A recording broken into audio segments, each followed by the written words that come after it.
Kembali di Kompas Siang, Saudara. Di tahun 2023, prestasi tim sepak bola Indonesia makin moncer setelah juara SEA Games di Kamboja. Indonesia lolos putaran final Piala Asia di semua level usia setelah level U23-nya lolos putaran final Piala Asia 2024.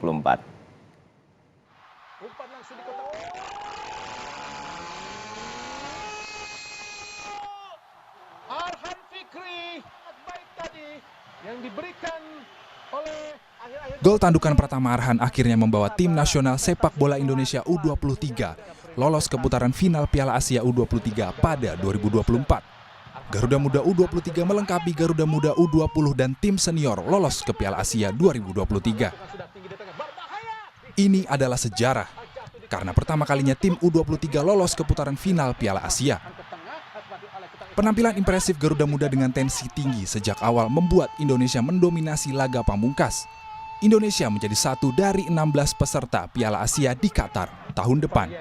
Hello fans, thank you for coming and we are happy with the 3 points. Now to the Asian Cup. Let's go. Halo semua sobat Garuda, Asian Cup. Kami datang, tetap dukung dan doakan. Presiden Joko Widodo pun gembira betul menyaksikan dari tribun penonton aksi Garuda Muda yang Spartan di Stadion Manahan Solo, Jawa Tengah. Sejarah, karena sejak saya diberitahu tadi, sejak 2012 sampai sekarang kita belum pernah menang Turkmenistan. Ya ini kan masih agak panjang ya, di Maret? April, ya. Sehingga persiapannya lebih panjang, menurut saya kita akan ke sana dengan kondisi yang jauh lebih siap. Ya, Indonesia di kelompok usia U23 belum pernah maju ke putaran final. Di 2012, Indonesia ada di peringkat ketiga grup kualifikasi. Lalu di 2015 peringkat 2 grup kualifikasi. Di 2017 dan 2019 Indonesia ada di peringkat 2. Dan 2021 jadi juru kunci grup kualifikasi. Dan di 2023 Indonesia akhirnya menjadi juara grup kualifikasi setelah menghantam Taiwan dan Turkmenistan. Ivar Jenner, pencetak gol pertama ke gawang Turkmenistan, senang dengan raihan tim Indonesia. I'm very happy to score the 1-0, of course. I think Turkmenistan was a better opponent than Chinese Taipei, but we show a good game, so we are happy. And now we go to the Asian Cup, so let's go. Prestasi timnas lolos ke Piala Asia di 3 kelompok usia juga menjadi catatan terbaik pelatih tim nasional Indonesia, Sinteyong. 제가 갖고 있는 축구 철학 같은 경우에는 우리 꼭 스트라이커가 골을 넣어야 된다는 그런 것은 좀 안 갖고 있습니다. 모든 진짜 키퍼 풀고 난 다음에 모든 선수가 기회가 되면 골을 넣어야 된다는 그런 철학을 갖고 있기 때문에 그런 것을 우리 선수들한테 많이 강조하고 훈련 때마다 집중할 수 있게끔 만들다 보니까 모든 포지션에 있는 선수들이 기회가 되면 골을 넣을 수 있는 찬스가 오고 또한 골을 넣기 때문에 올라운드 플레이 같은 것을 느끼고 가면서 우리 팀 자체가 그걸 많이 갖고 있더라고요. Permainan tensi tinggi yang diperagakan tim nasional membuat Indonesia mesti punya stok pemain yang banyak dengan kualitas yang sama bagus. Kenapa saya berkali-kali jangan berpuas diri, jangan kemenangan ini jadi euforia, tetapi bagaimana kemenangan ini terus justru membangun dari grassroots. Kita bisa lihat juga banyak pemain ini juga masuk tim senior juga. Kita harus paling tidak punya stok 150 pemain. Laga Indonesia 2 kali tahun depan di Qatar bakal mengingatkan laga aksi Indonesia menghadapi tim-tim elit Asia. Dan gol-gol pemain Indonesia dicatat sebagai gol-gol terbaik di antara pencetak gol sepanjang sejarah. Yang paling mengesankan tentu saja tendangan salto Widodo Cahyono Putro ke gawang Kuwait di Piala Asia 1996. Tim Liputan, Kompas TV.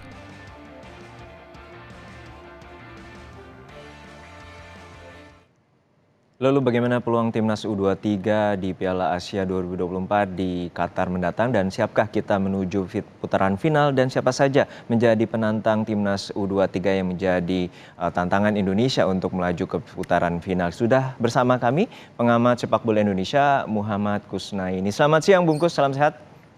Selamat siang, alhamdulillah baik. Ya Bungkus, melihat pertandingan antara Indonesia melawan Turkmenistan dan kita juga berhasil mencetak sejarah bahwa kita lolos di putaran final Piala Asia 2023, terutama timnas U23 Garuda Muda. Lalu catatan apa saja dari Anda terkait dengan evaluasi pertandingan tersebut? Iya, nomor satu itu yang paling terlihat adalah pemain-pemain kita ini sekarang menghadapi lawan apapun itu mental bertandingnya, kepercayaan dirinya itu sangat baik ya.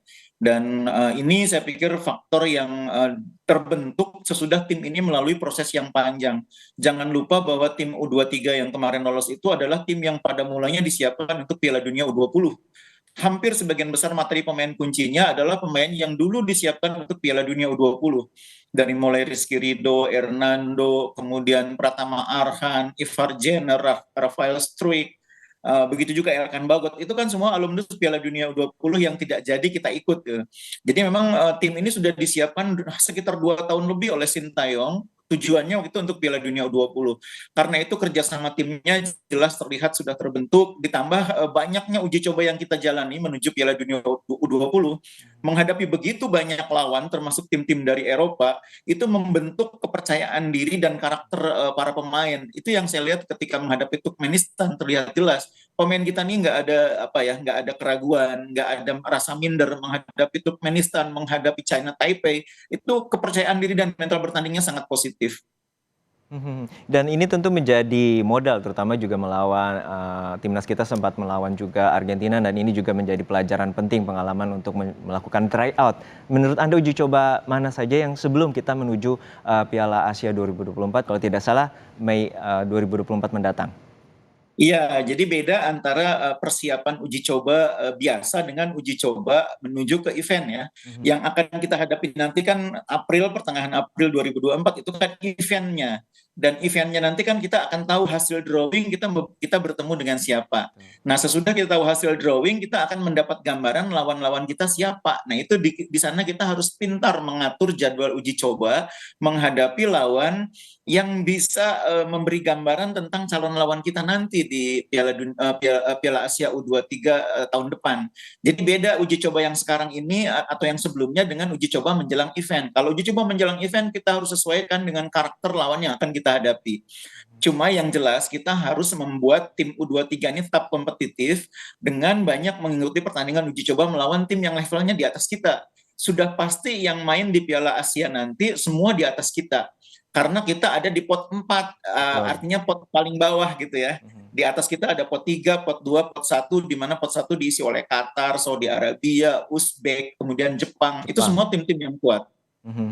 Ya, kita berada di pot 4 dan ini akan menunggu drawing. Pot 4 ada Malaysia, China, Tiongkok maupun Tajikistan. Tentu kita punya potensi melawan pot 1 antara Jepang, lalu ada Vietnam juga, ada Thailand, dan juga jangan lupa ada Korea Selatan dan juga Australia. Jadi seperti apa gambarannya Indonesia nanti berlaga dan terutama melawan tim-tim yang punya pengalaman lebih banyak di Piala Asia? Nah, jadi drawing itu kan kita tidak pernah tahu kita akan dapat lawan yang mana gitu ya. Kalau kita boleh berandai-andai memilih ya, kalau bisa sih pot 1-nya kita dapat Qatar gitu ya. Qatar yang mudah-mudahan tidak sekuat Jepang maupun Uzbekistan. Pot 2-nya kita katakan dapat Vietnam yang kita sudah tahu kemampuannya. Pot 3-nya Uni Emirat Arab atau Kuwait aja gitu ya. Tapi kan kita nggak bisa milih kalau drawing. Bisa jadi kita pot 1 nanti dapatnya Jepang. Nah, ini Jepang ini tim yang lumayan kuat ya. Untungnya Jepang. Mereka sebagian besar pemainnya dari kompetisi domestik, dari tim mahasiswa maupun tim Liga 1 dan Liga 2-nya Jepang. Ada yang main di Kashiwa Reysol, ada yang main di Ventforet Kofu, Mizuno tuh mainnya di Ventforet Kofu. Dan biasa Jepang itu karena pemainnya semuanya lokal, nggak akan terganggu dengan jadwal liga di Eropa. Nah, beda dengan Korea. Korea itu ada beberapa pemain yang main di Stuttgart, misalnya kayak Cheng Woyong itu main di Stuttgart. Kemudian Lee Kang-in itu main di PSG. Nah, bulan April mereka belum tentu bisa ikut Piala Asia U23 karena kompetisi di Prancis kan belum selesai. Nah, itu kerugiannya bagi Korea itu. Nah, kalau kita ketemu dengan Korea yang ada di pot 2, lalu di pot 1-nya Jepang, waduh ini luar biasa tantangan bagi kita gitu ya. Iya. Tapi untungnya seperti yang saya bilang tadi, Korea nggak mungkin full tim kalau lihat situasinya karena mereka pasti kompetisi di Eropa belum selesai. Lee Kang-in juga nggak akan dilepas oleh PSG. Nah, tapi hal yang sama bisa terjadi dengan Indonesia. Belum tentu juga Elkan Bagot dilepas.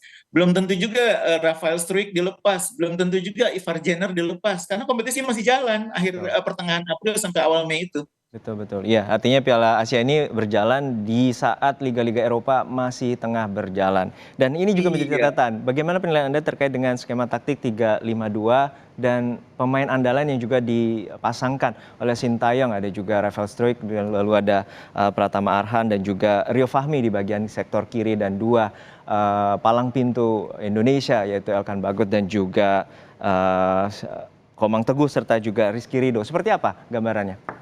Jadi Sintayong itu sudah 3 tahunan kan menangani tim Indonesia ya dari berbagai kelompok umur. Dia sudah tahu bahwa Indonesia ini kalau di belakang pakai 2 back tengah, itu kalau pakai backnya back yang tidak sekelas Jordi Amat, itu bermasalah. Makanya kalau dia pakai Jordi Amat, dia tenang. Karena Jordi Amat ini pengalamannya panjang, pemahaman taktikalnya luar biasa. Dia tinggal milih tandemnya. Apakah tandemnya itu Fahrudin, apakah Elkan Bagot, atau siapapun dia lebih tenang. Kemarin kan waktu main juga tetap dia pakainya 3 back ya, walaupun sebetulnya sudah ada Sandy Walsh.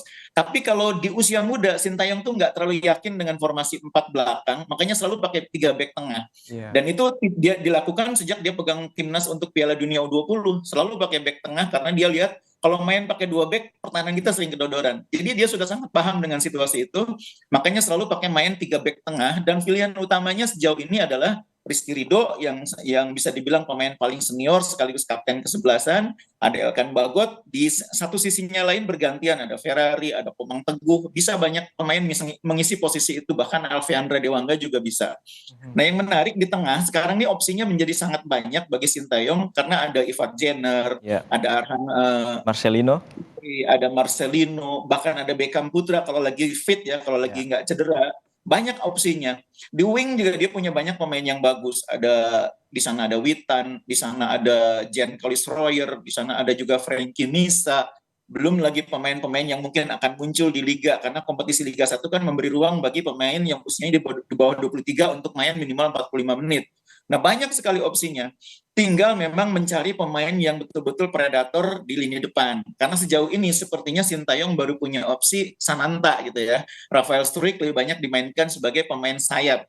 Nah, kalau kita punya pemain sekelas Sananta lebih dari 3 orang, mungkin kita tidak akan kesulitan seandainya Rafael Struijk tidak dilepas oleh klubnya untuk Piala Asia. Tapi kalau misalnya Struijk nggak bisa bergabung dan kita cuma punya Sananta, opsinya jadi sangat tipis. Karena itu saya pikir Liga 1 harus mendorong klub-klub untuk lebih berani memainkan pemain-pemain muda main di Liga 1 agar untuk Piala Asia nanti Sintayong punya banyak opsi seandainya pemain-pemain yang main di Eropa nggak dilepas. Baik, kita harapkan juga nanti ada solusi supaya pemain Indonesia bisa sama rata di dalam setiap lininya. Dan tentu kita apresiasi terhadap Sintayong karena 3 level, dari level U20, U23, Timnas Senior pun lolos di Piala Asia dan juga ada event Piala AFF. Bagaimana pandangan Anda terkait dengan tim senior yang juga akan memasuki di level putaran final Piala Asia, dan apa saja kendala dan menurut penilaian Anda sejauh mana evaluasinya? Iya, jadi yang pertama saya ingin kita memahami sama-sama bahwa seorang pelatih itu tidak boleh diukur hanya dari gelar gitu ya. Bagaimana dia membuat tim itu berprogres, itu juga harus menjadi catatan sekaligus penilaian buat pelatih. Nah, Sintayong ini kan ketika dia datang, peringkat kita 173. Sekarang peringkat FIFA Indonesia 147. Perkembangannya kan sangat baik, artinya dia berhasil membangun tim sepak bola Indonesia, terutama tim seniornya. Ditambah dengan lolosnya Piala Asia tim senior 23 dan U20, itu menunjukkan bahwa kerja dia selama 3 tahun ini ada hasilnya gitu. Nah, khusus untuk tim senior menghadapi Piala Asia, saya berharap levelnya Piala Asia nanti akan berbeda dengan AFF ya. Levelnya akan jauh lebih berat. Kita akan berhadapan dengan tim sekelas Jepang. Bayangkan kita satu grup dengan Jepang yang baru bisa mengalahkan Jerman. Bisa ngalahin Jerman, bayangin. Dan kita kalau materi pemainnya tidak dilakukan peningkatan, memang akan menjadi PR besar bagi pelatih sekaliber Sintayong atau siapapun untuk menghadapi tim sekelas Jepang ya. Karena itu saya pikir kita harus memberi ruang kepada Sintayong untuk memberikan evaluasi yang menyeluruh, yang komprehensif, apakah materi yang sekarang kita punya ini cukup mampu bersaing di Asia. Nah, terus yang kedua, ketika kita nanti tampil di Piala Asia, mudah-mudahan kita tidak bersikap tidak bersikap naif, misalnya lolos ke Piala Asia terus nggak bisa ngalahin Jepang, dianggap nggak bisa berbuat apa-apa. Nggak gampang ngalahin Jepang itu, mereka sudah mampu mengalahkan Jerman. Jadi kalaupun nanti di Piala Asia kita tidak bisa mengalahkan Jepang, tapi mampu mengalahkan Vietnam misalnya gitu ya, itu artinya menurut saya sudah cukup baik. Nah, cuma kalau kita mau bersaing di Piala Asia, memang sebaiknya level permainannya dinaikkan dengan menambah pemain-pemain yang lebih berkualitas. Serahkan kepada pelatih kebutuhannya seperti apa. Kemarin kita sempat ada wacana kan kedatangan Jai Ijes, pemain belakang. Media kan sempat ribut, kenapa pemain belakang lagi? Mungkin orang lupa bahwa level kita main akan di Piala Asia nanti. Materi yang ada untuk main di Piala Asia saat ini, menurut saya memang harus lebih ditingkatkan lagi. Makanya kedatangan pemain seperti Jai Ijes itu menurut saya bukan hal yang berlebihan. Kita memang masih butuh peningkatan di lini pertahanan. Tidak hanya depan, tidak hanya tengah, pertahanan pun kita masih butuh pemain yang levelnya lebih tinggi kalau nanti main di Piala Asia. Baik, kita harapkan support maksimal dan juga optimalisasi dari independensi pelatih Sintayong untuk bisa menuju dan unjuk gigi, terutama di Piala Asia, baik dari level U20, U23, dan timnas senior. Terima kasih banyak Bung Kusnaini, pengamat sepak bola Indonesia, telah bersama kami di Kompas Siang. Salam sehat selalu, Bung Kus. Salam sehat.